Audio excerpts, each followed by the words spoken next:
अब इंफॉर्मेशन का होगा लेवल अप, क्योंकि आप देख रहे हैं कवर अप। राहुल गांधी के चीन और पाकिस्तान के करीब आने में मोदी सरकार की विदेश नीति को जिम्मेवार मानने वाले बयान पर देश ही नहीं बल्कि विदेश से भी प्रतिक्रिया आई है। लोकसभा में राष्ट्रपति के अभिभाषण पर बोलते हुए राहुल गांधी ने कहा था कि केंद्र की गलत नीति के कारण हम आइसोलेट हो चुके हैं, जिसके कारण चीन और पाकिस्तान जिन्हें दूर रहना था वह एक साथ आ चुके हैं। राहुल के इसी बयान पर जब अमेरिकी विदेश विभाग के प्रवक्ता नेड प्राइस से पूछा गया तो उन्होंने कहा, यह पाकिस्तान और चीन का मुद्दा है और इसे उन दोनों देशों पर ही छोड़ देना चाहिए। उन्होंने कहा कि मैं निश्चित रूप से उन टिप्पणियों का समर्थन नहीं करूंगा। विदेश मंत्री ने सिलसिलेवार तरीके से जवाब देते हुए कहा था कि राहुल गांधी ने लोकसभा में आरोप लगाया कि यह मोदी सरकार ही है जिसने पाकिस्तान और चीन को एक साथ लाया है।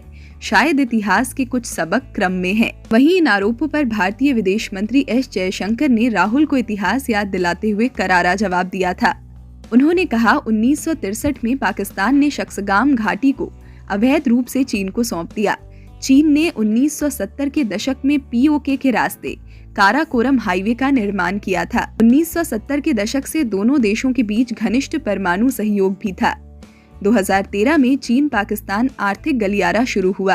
उन्होंने आगे कहा, तो अपने आप से पूछें, क्या तब चीन और पाकिस्तान दूर थे? भारतीय रक्षा मंत्री राजनाथ सिंह ने भी गुरुवार को यूपी चुनाव के मद्देनजर एक रैली को संबोधित करते हुए राहुल गांधी पर पलटवार किया।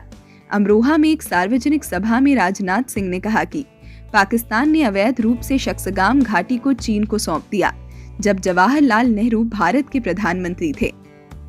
राजनाथ सिंह ने यह भी कहा कि हमें अपनी नीतियों पर संदेह नहीं है।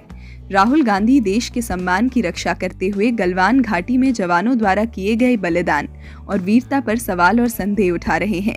जवानों ने 1 इंच भी जमीन चीन को नहीं लेने दी।